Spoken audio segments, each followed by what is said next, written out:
తిరుమల శ్రీవారిని పలువురు ప్రముఖులు దర్శించుకున్నారు. ఉదయం వీఐపీ దర్శన సమయంలో వైఎస్ఆర్సీపీ నేతలు మాజీ మంత్రి అంబటి రాంబాబు, మాజీ డిప్యూటీ సీఎం నారాయణస్వామి, మాజీ ఎమ్మెల్యే బిఎం మధుసూదన్ రెడ్డిలు స్వామివారిని దర్శించుకుని మొక్కులు చెల్లించుకున్నారు.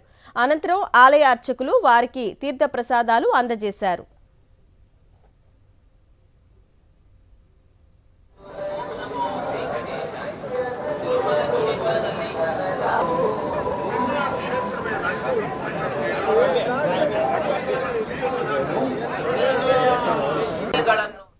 తిరుమల శ్రీవారిని పలువురు ప్రముఖులు దర్శించుకున్నారు. ఉదయం వీఐపీ దర్శన సమయంలో వైఎస్ఆర్సీపీ నేతలు మాజీ మంత్రి అంబటి రాంబాబు, మాజీ డిప్యూటీ సీఎం నారాయణస్వామి, మాజీ ఎమ్మెల్యే బిఎం మధుసూదన్ రెడ్డిలు స్వామివారిని దర్శించుకుని మొక్కులు చెల్లించుకున్నారు.